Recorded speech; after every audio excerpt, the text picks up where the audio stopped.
Welcome back, JD Parker students, to week 3 of our virtual learning. Today is Monday, April 13th, and today we begin a new unit, and it's on decimals.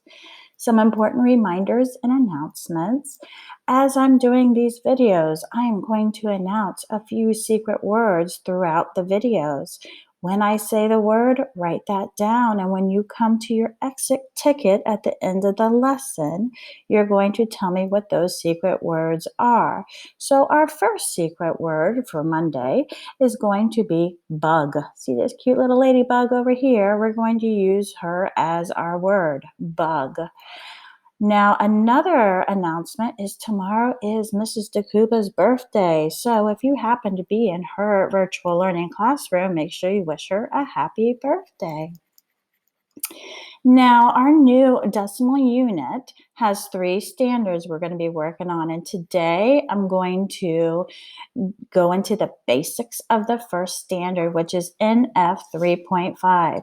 We have our vocabulary words over here, which we all have used these words many times within our lesson. But before we jump into this standard, we're going to go over our unit assessment from Thursday. So let me bring that up. Here we go. So in our unit assessment, you were supposed to, I believe, do the odd numbers.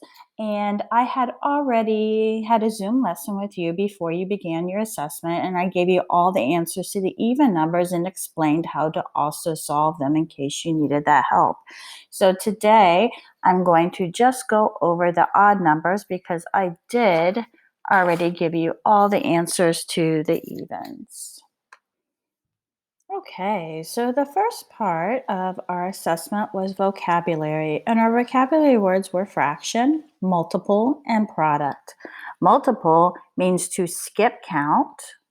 Fraction means part of a whole, and product is the answer to a multiplication problem.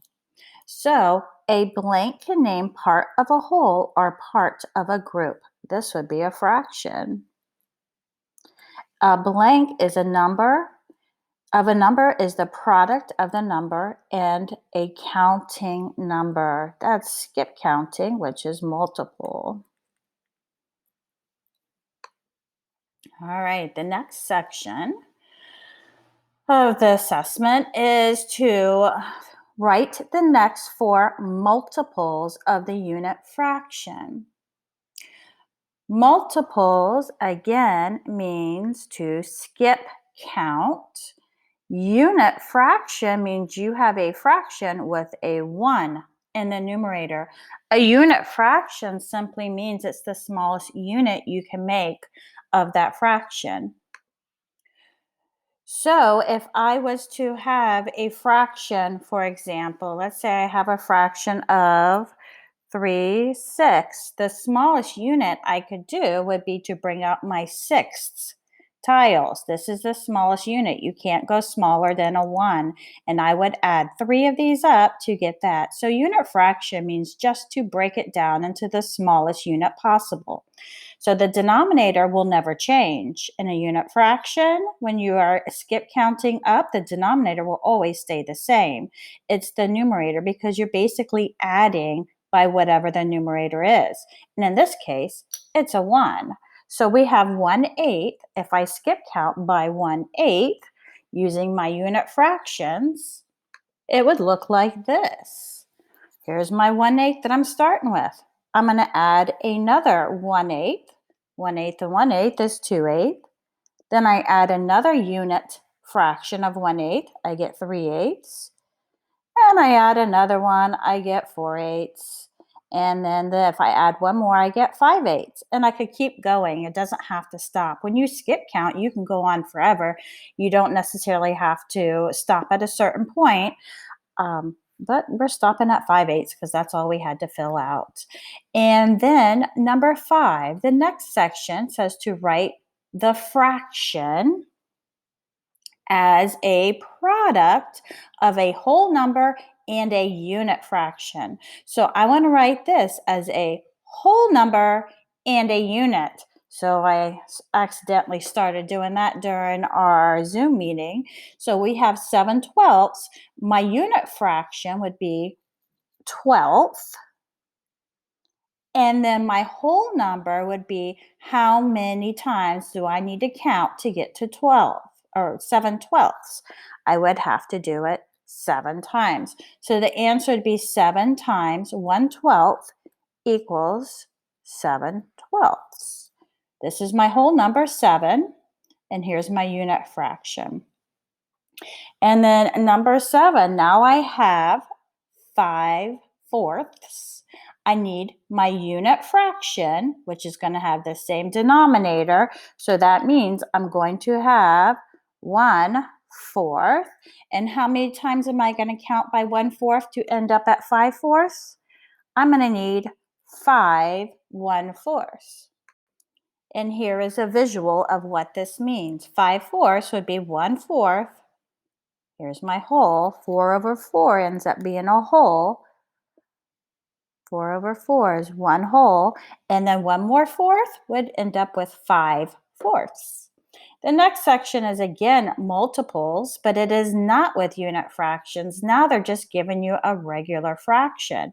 And you are going to skip count by that fraction. When you are skip counting, you are not going to mess with the denominator because you are basically adding 2/3 over and over and over again. So counting by 2 over and over and over again is how this is going to look.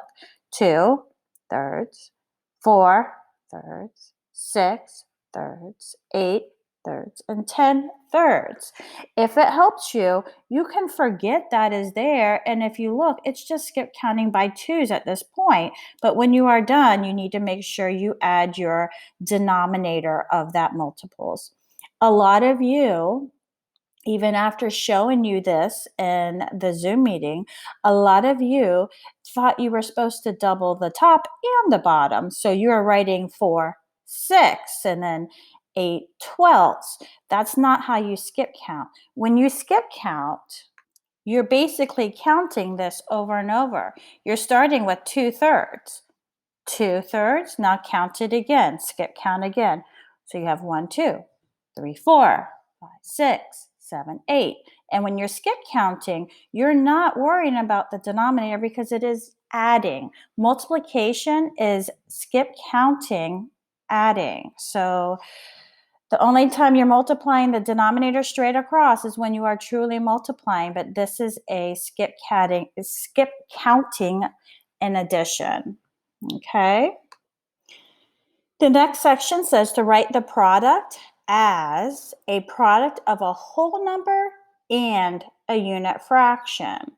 So we already did 10 and 12 during our Zoom meeting. So number 11, I need a whole number and a unit fraction. So I'm basically just rewriting this. And if I had 3/5 2 times, let me show you the model. So this would be 3/5. And what this is saying is I'm going to count it 2 times. So that means I'm going to go 1, 2, 3, 1, 2, 3. So 3/5 plus 3/5 ends up being 6/5. But I need to write this as a unit fraction, and well, here it is. This is as small as you can go. Remember, the unit is as small as you can go. The smallest I can go is 1/5. So how many wholes, how many pieces of these units would it take to get to 6/5? Well, I would have to double these, and unfortunately, I don't have all that here at home as I do in the classroom. So I would need 1, 2, 3, 4, 5, 6.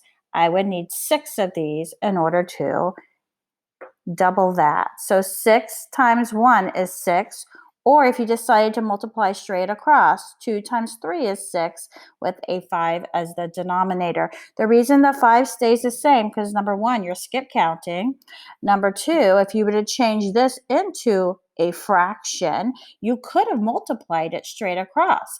And they're telling you that you have two wholes, which means they're not cut up. It's just one big piece each. Then if you want to multiply your denominators, you are welcome to, but you have to multiply the denominator of the whole, which is 1. 1 times 5 is 5. The next section is pretty straightforward. It's just multiply. Do whatever strategy you need to do to solve it. If you wanted to turn this into unit fractions of 1/10, and then you would have a 5 times a 7 as your whole, you can. Or you could just multiply straight across. That seems to be a favorite for most of you when I took that poll. So multiply straight across. 5 times 7 is 35 over 10. And then the next one, you have 3 times 8 twelfths. So turn your 3 into a fraction. And remember, you can always turn a whole into a fraction by putting it over 1. 3 times 8 is 24 twelfths. You could have left the answer like this. Or if you notice, 12 is half of 24, and 12 times 2 would equal 24. So either answer is okay for that one. And then number 17. This is the hardest problem for most of you right here. You are going to multiply and write the product as a mixed number. So writing the product of a mixed number means, well, you have to have a whole with a part when you're done. So you start with your whole, which is 2 wholes, and you have 2 and 1/5. You could draw a picture of 2 and 1/5 and count it twice. So here is the picture, 2 and 1/5. 2 and 1/5 will end up being 1, 2, 3, 4. And then I have a 5th there, and I have a 5th there. These are like my unit fractions now. 1/5 and 1/5 is 2/5. You could have done it this way. This is the product of that in a mixed number. Or you could have distributed it out. 2 times 2 is 4. Now 2 times 1/5 would be 2/5. Either way is okay. Now you could also have done a number line if you wanted to skip count 2 hops by 2 wholes in 1/5. Okay, number 19. It says Bryson has soccer practice for 2 and a fourth hours 2 times a week. How much time does Brian spend at soccer practice in 1 week? So this is straightforward. You're just going to multiply that straight out again. If you want to draw a picture with 2 holes, 1, 2, and a fourth, and then count that twice, or draw it twice if you like. You can do it that way, or you can distribute this 2 to that 2, and then this 2 to that fourth. 2 and 1/4 doubled would end up being 4 and 2/4. And here is the illustration to show you that. So there's my 4 wholes, and here comes my 1/4 plus 1/4 is 2/4. So C is the correct answer for that one. And number 21. Michaela made a list of some multiples, which means skip counting, of 3/5. 3/5, skip counting. Now I know when I skip count, I'm just adding. It's like I'm adding by whatever this numerator is. So it's going to be 3 plus 3 plus another 3 plus another 3. So which one could be her list? Well, this one is definitely wrong because it looks like they multiplied. Oh, they added by 5. So they skip counted by 3 all the way up and by 5. We are not doing that because when you're skip counting, you're starting with a unit fraction, and you're skip counting by that. So I have 1/5, 2/5, 3/5. There it is. Now I'm going to go again.